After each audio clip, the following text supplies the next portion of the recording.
오늘장의 핵심 세 가지 포인트, 3포인트입니다. 토마토 투자클럽의 김근우 전문가 연결합니다. 안녕하세요. 네, 안녕하십니까. 김근우입니다. 네. 오늘장은 그동안 많이 안 봤던 종목군들이 특히나 지난주 후반부터 이번 주까지 계속 바닥에서 눈에 띄는 탄력 보여주고 있습니다. 오늘 꼽아오신 첫 번째 포인트도 이와 관련된 부분인데요. 바로 태양광 종목군들의 랠리입니다. 그 흐름의 시작은 또 미국 증시에서 관련된 종목군들이 급등하는 모습을 보여주기도 했고요. 국내에서도 연속성을 보여주면서 꾸준히 오름세 나타내는 태양광주들, 그 배경과 또 앞으로는 어느 정도로 에너지가 남아있을지 투자 전략 함께 살펴보겠습니다. 알려주시죠. 네, 오늘 증시, 그리고 사실 최근 증시를 보게 되면 굉장히 비슷한 메커니즘을 가지고 있고, 또 하나는 순서가 대부분 맞춰져 있는 종목들, 그리고 그런 섹터들 단위의 움직임이 굉장히 강하다는 걸 알 수가 있고, 여기는 연속성이 뚜렷하게 보인다는 점도 알 수 있습니다.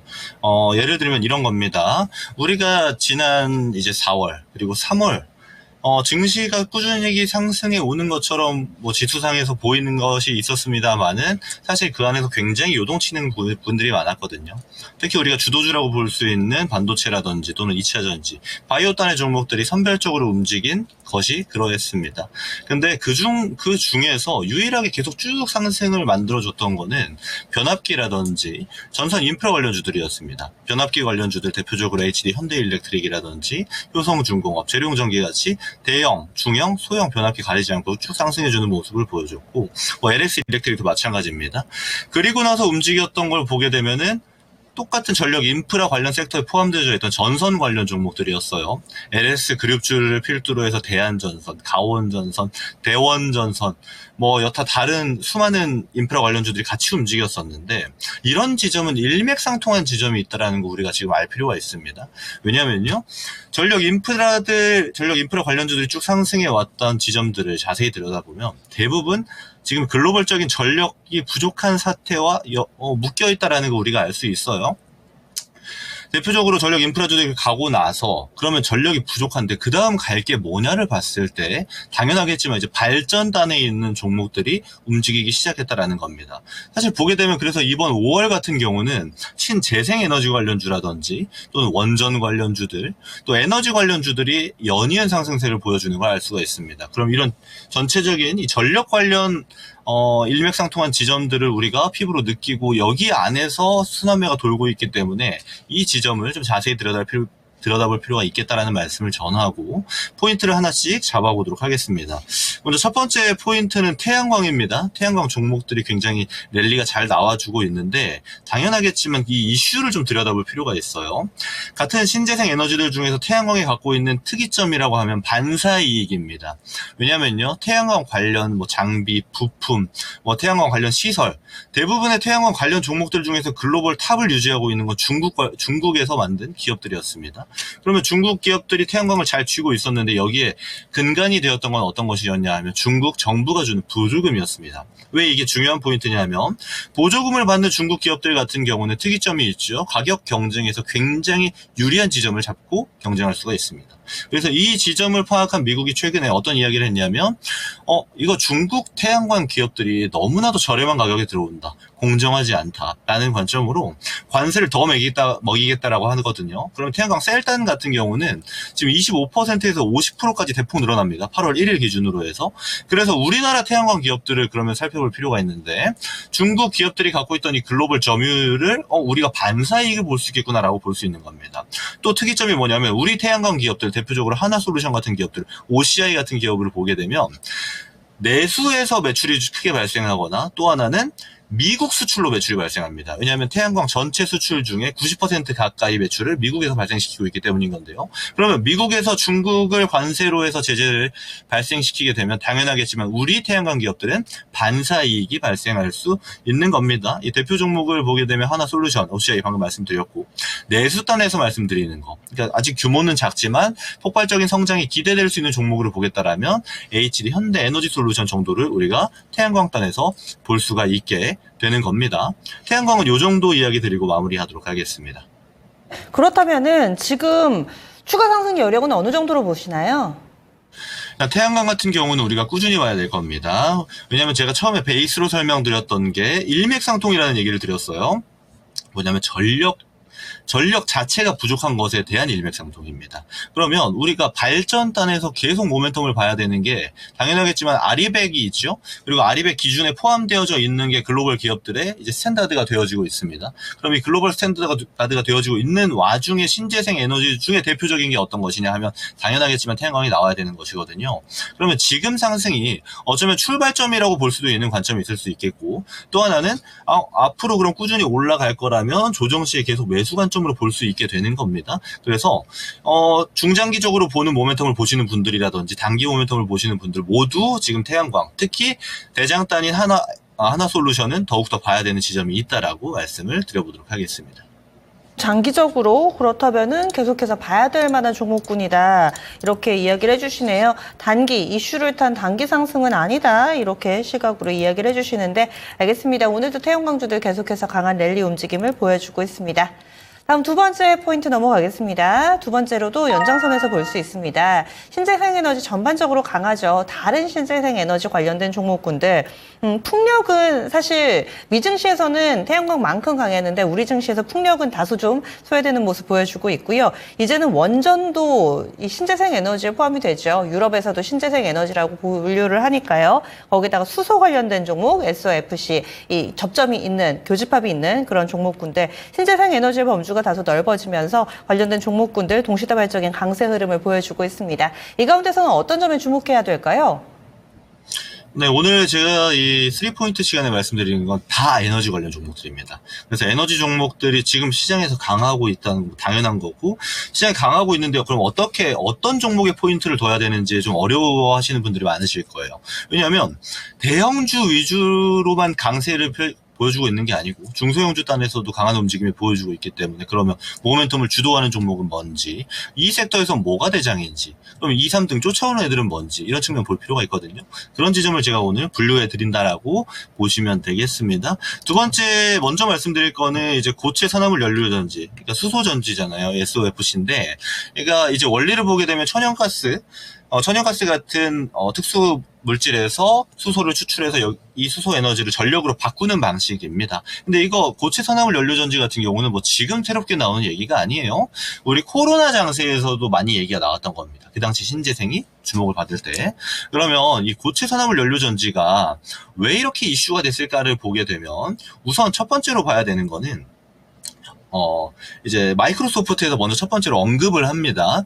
지금 전력이 계속 부족하다. 근데 우리 데이터 센터를 포함해서 각종 데이터 센터에서 에너지를 가져와야 되는데 어디에서 가져올 것인가에 대한 이야기를 한 적이 있어요. 최근입니다.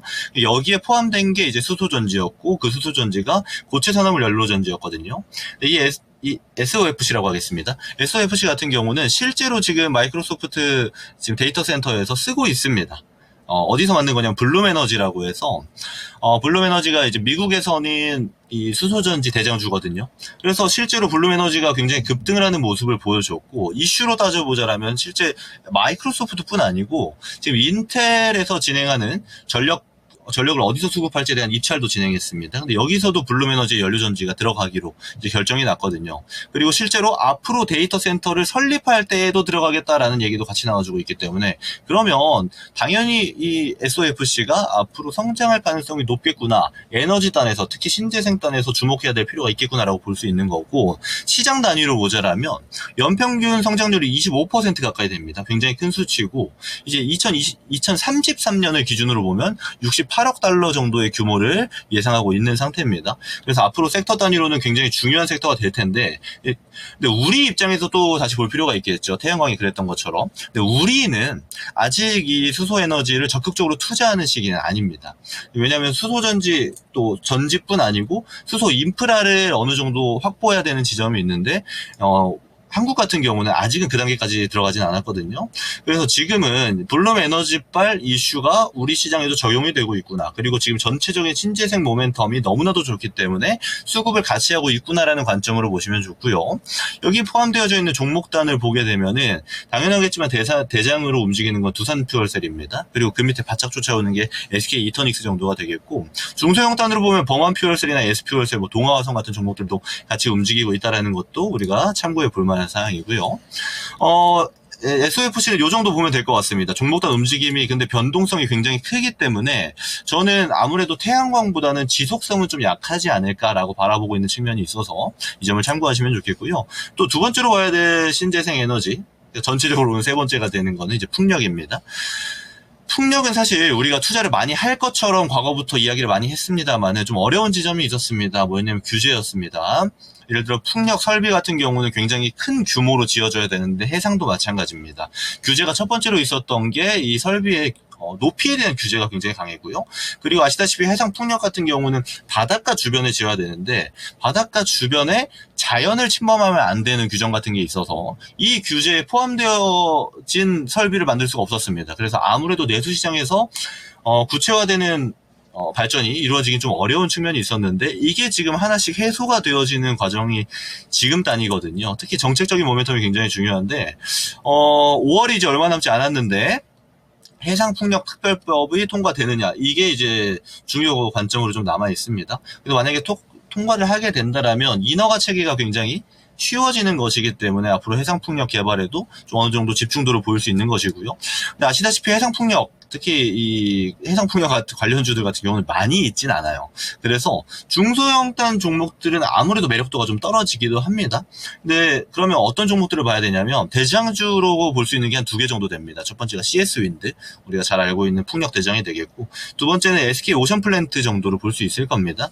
근데 SK 오션플랜트에 대해서 좀 말씀을 드리자면 저는 이 해상풍력주들이 사실 지금 제대로 출발한 게 아니다라고 보거든요. 다른 신재생 에너지들은 우선적으로 출발을 한 태양광이라든지 원전 관련 종목들이 있다라면 후발주로 출발했던 게 수소 관련 종목들이었고 지금 해상풍력 관련주들은 아직 출발 안 한 지점이 굉장히 눈에 띈다라고 저는 보고 있습니다. 그래서 지금 보게 되면 오히려 선침해적인 관점으로 풍력 관련주는 볼 수 있는 게 좀 메리트가 될 수 있기 때문에 이 점 참고하시면 되겠고요. SK 오션플랜트 제가 얘기 드린다고 말씀드렸었는데 지금 실적이 굉장히 안 좋게 나왔습니다. 영업이익이 전년 동기 50% 넘게 감소했고요. 시장 컨센치 대비로는 거의 뭐 70% 정도 미달한 수준입니다. 근데 이 종목을 왜 선취의 관점으로 볼 수 있겠나라고 말씀을 드리자면 지금 보면은 대만의 하이롱 프로젝트가 있죠. 이거 해상풍력 관련된 건데 이제 도급 증액 관련 과정에서 이미 1분기에 나와야 될 실적이 2, 3분기로 좀 밀리는 게 있었고 또 하나가 특수선 기자재도 입고가 지연됐습니다. 그래서 1분기에 찍혀야 될 매출이 2, 3분기로 미뤄지는 지점들이 있었기 때문에 이번 1분기 같은 경우는 그러면 당연히 우리가 예상하는 바보다 적게 나왔겠구나라고 시장이 판단할 수 있는 겁니다. 그리고 실제로 바닥권에 지금 반응이 나오고 있죠. 그래서 아무래도 2, 3분기에 훨씬 더 좋은 실적이 나올 것으로 좀 보여지는 SK 오션플랜트 그리고 해상풍력 관련해서는 해외 투자 굉장히 적극적으로 했거든요. CS윈드도 마찬가지입니다. 그래서 지금 슬슬 빛을 볼 타이밍이 오지 않았나라는 생각이 들고 신재생 에너지 다음 단계로 봐야 되는 게 이 풍력주가 될 가능성이 매우 높다라고 바라보고 있다는 관점도 챙겨가셨으면 좋겠습니다. 이 정도 말씀드릴게요. 네, SOFC 그리고 풍력까지 알뜰살뜰하게 챙겨봤습니다. 그리고 마지막 포인트로 넘어가겠습니다. 오늘 에너지 관련된 종목을 쭉 설명을 해주실 거라고 했는데 가장 눈에 띄는 점 바로 원전입니다. 현재 양시장 앞에서 상한가 종목이 총 3개 있는데 이 가운데서 2종목이나 원전주 에너토크와 우진엔텍이 가격 제한폭까지 오르내림 보여주고 있고요. 이 잭팟을 터뜨린 두산 에너빌리티를 중심으로 한 두산그룹주들도 오늘장 원전주들 상승 이 중심을 잘 잡아주고 있는 모습입니다. 원전주의 오늘의 급등 어떻게 보시나요? 먼저 예견되지 않았나라고 생각이 듭니다. 사실 제가 지난주 월요일 이 시간에도 원전주 되게 강조해서 말씀을 드렸었고 모멘텀도 다 설명을 드렸었거든요. 근데 사실 지난주가 처음이 아니었죠. 거의 한 2달 정도 연속으로 원전을 얘기 드리고 있는데 제가 방금 전에 말씀드린 것처럼 원전은 미리 출발을 했습니다. 이미 바닥권에서 반등이 나왔고 두산 에너빌리티 같은 경우는 거의 V자 반등이 나오다가 전고대를 갭으로 오늘 강하게 돌파하는 모습을 보여줬기 때문에 아무래도 기술적으로도 굉장히 매력 있는 모습을 보여주고 있다는 거고 모멘텀을 좀 먼저 얘기를 드려야 될 것 같아요. 원전주는 사실 다른 신재생 에너지랑 우리나라의 주식시장 입장에서는 비할 바가 안 됩니다. 왜냐하면 섹터 규모 자체가 굉장히 커요. 그리고 우리나라의 특이성이기도 합니다. 왜냐하면 원전 기술 같은 경우는 전 세계에서 기술을 제대로 갖고 있는 국가가 몇 개 되지 않습니다. 기업 단위로 보면 더 적어지고요. 근데 그 중심에 있는 게 우리의 원전이기 때문에 아무래도 K원전 하는 지점도 여기서 발생하지 않았나라는 생각이 들고 그렇다 보니까 시총 자체도 굉장히 큽니다. 두산 에너빌리티 포함해서 한전 기술, 중소형단으로 보면 뭐 일진파워, G2파워 오늘 다 좋죠. 또 BHI 물론 중소형단은 변동성이 좀 크게 나오긴 합니다. 우진은택 같은 종목 지금 상한가 들어가 있고요. 어떤 지점을 얘기 드리려고 하는 거냐면 이 종목들이 그럼 지금 왜 이렇게 좋은가를 좀 볼 필요가 있어요. 왜냐하면 다른 섹터에 비해 다른 신재생에 비해서 좋은 얘기가 굉장히 많습니다. 먼저 첫 번째 얘기 드려야 되는 게 지금 미뤄지던 정기본이 이제 나오려고 하죠. 초안이 곧 공개가 될 텐데 아무래도 시장이 예상하는 지점은요.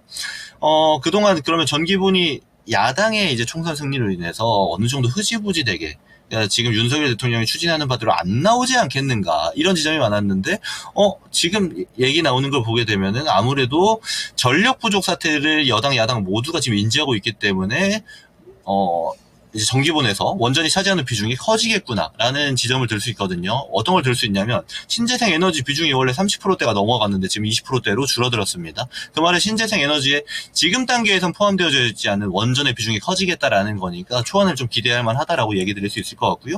초안은 이달 말에서 6월 초 사이에 나온다라고 예정은 되어져 있습니다. 그래서 이 지점을 좀 기대하면 되는데 정기본 같은 경우는 근데 얘기가 너무나도 길어졌어요. 왜냐면 올해 초부터 나온다 얘기가 나왔었다가 지금까지 지연이 되는 것이기 때문에 아무래도 재료 자체가 많이 좀 소모가 됐다라는 측면을 좀 예시로 들 수 있겠습니다. 그러면 정기본 말고 무슨 좋은 얘기들이 많냐라고 보게 되면은 우선 체코입니다. 체코 같은 경우는 원래 한 기를 건설하겠다. 그러니까 규모 자체가 한 4조 원 정도 예산을 좀 편성하겠다라고 얘기가 나왔었는데 그때만 해도 우리나라 그리고 프랑스, 미국 막 참전을 했었죠. 우리 어디가 가져갈 건가 이런 얘기가 나왔었는데 이게 4기까지 원전이 증가되게 되면서 규모 자체가 30조 원까지 커졌어요. 우리 돈으로 하게 되면. 그래서 두산 에너빌리티, 한전기술, 한수원이 포함된 팀 코리아가 마지막까지 남았습니다. 미국은 탈락을 했고 프랑스와 우리의 대결이 남았는데 이게 7월 초면에 결과가 나올 겁니다. 그 말인즉슨 7월 초에 결과가 나온다는 거는 결과 나온 다음에도 중요하겠지만 나오기 전까지 이 30조 원 규모의 굉장히 큰 모멘텀을 받고 있다라는 겁니다. 그래서 지금 얘는 아마 7월까지 모멘텀이 지속될 것이다라고 판단하고 원전 종목들을 보는 게 맞다라고 저는 이야기 드리는 거고요. 근데 체코 다음에 얘기가 나왔던 게 지금 UAM이죠. 이제 29일이면은 우리 윤석열 대통령과 UAM 대통령이 만나게 되는데 얘기가 나올 섹터는 이제 2개 정도로 우리가 기대하고 있습니다. 첫 번째는 방산입니다. 당연하겠지만 방산 얘기 잠깐만 드리자라면 이란과 호르무즈 해협을 끼고 있는 게 UAM이기 때문에 아무래도 방산단에서 얘기가 나올 것이다. 그리고 지금 우리 K방산 같은 경우가 수출이 굉장히 좋잖아요. 폴란드발 얘기도 있고 그 옆에 루마니아도 있고 그리고 UAM도 지금 얘기가 나올 가능성이 높다라는 측면이 있고 또 하나로 봐야 되는 게 이제 원전입니다. UAM 같은 경우는 이미 15년 전에 우리가 원전 사업에 참여했던 이력도 있고 그게 잘 되고 있거든요. 가동도 잘 되고 있고 앞으로 그럼 더 지을 것이 예상되어지고 있는데 마찬가지로 UAM도 지금 전력 부족 사태가 이어지고 있으니까요. 그러면 이거를 누가 하겠는가에 대한 얘기가 나오고 있습니다. 이게 우리가 될 가능성이 있다라는 게 지금 얘기가 나오고 있는 지점이고 UAM뿐 아니고 영국도 지금 얘기가 나오고 있어요. 이제 영국 같은 경우는 원전 로드맵을 발표했습니다. 그래서 2050년까지 원전 다수를 짓겠다라고 얘기가 나왔고 2030년부터 44년까지 5년마다 원전 신규 투자를 계속 진행하겠다라고 나온 게 지금 원전 로드맵이거든요. 그러면 이 원전 로드맵이 나왔을 때 이걸 누가 시행하겠는가를 봤을 때 당연하겠지만 프랑스, 미국, 우리가 다시 한번 얘기가 나오고 있는 겁니다. 그래서 좋은 얘기가 너무 많죠. 국내 시장에서도 지금 정기본 얘기가 지금 나왔고 정기본은 곧 발표가 될 거고 체코라든지 UAM, 영국에서 원전 수주가 지금 기대되고 있는데 거기에 우리 기업들이 참여할 가능성이 굉장히 높게 점쳐지고 있는 와중이라서 모멘텀 자체가 몇 개가 지금 겹쳐 있습니다. 그리고 중요한 거는 지금 글로벌적인 전력 부족 사태는 단기간 내에 해결되는 게 아니거든요. 계속 데이터 센터는 많아질 것이고 데이터 센터의 기술은 개발이 점점 더 가팔라질 것이고 기술력이 올라갈 때마다 당연하겠지만 전력은 훨씬 더 많이 필요하게 될 겁니다. 제가 단적인 예로 말씀드리는 게 구글 같은 경우는 검색을 한 번 하게 되면 0.3kWh 정도의 전력이 발생하게 되는데 전력을 쓰는 거죠. 우리가 생성형 AI, 구글 제미나이 같은 생성형 AI 질문을 하게 되고 서칭을 한 개를 하게 되면은 3kWh 정도 듭니다. 단적인 예로 10배가 지금 발생하는 거예요. 그럼 앞으로 더 발전된 생성형 AI 그리고 AI 딴 기술들이 더 많이 들어가게 된다라면 데이터 센터가 더 많이 필요하게 된다라면 당연하겠지만 전력은 훨씬 더 많이 필요해지는 상황이 많이 나올 겁니다. 그럼 제가 오늘 짚어드렸던 신재생 에너지 딴 아리백에 포함될 수 있는 신재생 에너지와 더불어서 지금 다시 과거에는 구연료로 포함되었지만 지금은 다시 한번 신재생 에너지에 포함되느냐 안 되느냐의 기로를 앞두고 있는 원전 같은 경우도 계속 봐야 되는 섹터가 되어버린 겁니다. 그래서 지금은 뷰 자체를 전력의 뷰를 두고 있어야 되는 거고, 전력에는 제가 시작할 때 말씀드렸던 이 일맥상통 관점, 전력 인프라 중에서 변압기, 전선 같이 봐야 되는 거고, 여기에 발전단으로 보면 신재생 에너지 원전을 같이 봐야 되는 게 이 일맥상통이다라는 관점을 오늘 챙겨가셨으면 좋겠다라는 말씀을 끝으로 마무리하도록 하겠습니다. 앞으로도 시장의 핵심은 에너지 쪽으로 보시죠. 왜냐하면 지금 2시 후반 구간부터 시장의 분위기가 확 바뀝니다. 지수도 1% 넘게 양시장 나란히 오르고요. 수급도 그렇고 현선물 나란히 2시 후반 구간을 기점으로 해서 매수세, 특히나 외국인을 중심으로 해서 확 들어오고 있는데 대체적으로 낙폭과대 대형주 쪽으로 유입이 되고 있는 상황인데요. 여전히 지금 현재 시장에서 주목받고 있는 에너지주들이 시장에 좀 대세가 될 것이다. 이렇게 좀 보시는지요? 대세가 되는 지점은 아마 좀 차이가 있을 수 있습니다. 예를 들면요, 거래대금 같은 경우는 신재생 에너지단에서도 선별적으로 들어갈 수가 있어요. 제가 말씀드렸던 수소에 들어가는 날이 있으면, 예를 들어서 태양광에 들어갈 수도 있고 원전에 들어가는 날이 점점 바뀔 수가 있습니다. 처음에는 다 같이 상승을 하다가도요. 근데 앞으로 저는 이 선별적인 상승이 지속될 것이라고 보지만, 종목을 그러면 기간으로 보자라면 천천히 우상향하는 건 변함없다라고 봅니다. 그래서 만약에 지금처럼 반도체가 좀 쉰다라든지 2차 전지가 쉰다라든지 바이오가 쉬는 장세가 지속이 되잖아요. 그럼 신재생 에너지 랠리가 계속될 확률이 높습니다. 그러면 시장을 좀 자세히 들여다보는 지점이 필요하겠습니다만은, 당연하겠지만 그럼 에너지주들을 봐야 되느냐 안 봐야 되느냐라고 물어보신다면 당연히 봐야 되는 거고, 앞으로 우상향의 기조를 그릴 가능성이 굉장히 높다라는 것도 마찬가지라는 지점으로 말씀드려보도록 하겠습니다. 한 가지만 더 여쭤볼게요. 만약에 시장이 가면은요? 시장이 여기에서 2700선 바닥 다지고 상승을 하면 에너지주들은 힘이 빠질 거로 보세요? 시장이 간다라는 게 여러 가지 이유가 있을 겁니다. 왜냐하면 지수는 이제 시총의 평균치이기 때문에 가장 규모가 큰 그런 반도체가 움직이면서 간다라면 신재생 에너지 조정 나올 수 있습니다. 왜냐하면 우리 시장의 특이점은요, 다 같이 잘 안 갑니다. 수급이 한정되어져 있기 때문에 하나의 섹터가 고공행진을 해주면 다른 섹터는 쉬기 마련이거든요. 그럼 우리가 지금까지 우리 시장에 보여줬던 특징을 비롯해 봤을 때는, 만약에 앵커님께서 말씀 주셨던 상승 랠리가 반도체 단에서 출발하게 되면 신재생 에너지는 저가에서 다시 한번 매수해야 되는 그런 자리가 되는 것이고, 만약에 그게 아니고 반도체는 쉬는데 예를 들어서 밸류 프로그램 관련주라든지 다소 시총이 작지만, 물론 반도체에 비해서 시총이 좀 작지만 여러 가지 종목들이 겹쳐 있어서 규모가 커져버린 섹터가 움직인다라면 신재생 에너지 따라갈 수 있습니다. 근데 이거는 조금 차이가 있을 수 있습니다. 그래서 제가 매주 월요일마다 이렇게 브리핑을 좀 드리잖아요. 이때 시장의 차이점에 대해서도 한번 같이 말씀을 드리면서 봐드리도록 하겠습니다. 예, 알겠습니다. 오늘 좀 여러 가지로 질문을 드렸는데요. 함께 해주셔서 고맙습니다. 네, 고맙습니다. 예, 이렇게 해서 3포인트 토마토 투자클럽 김근우 전문가의 설명 들어봤습니다.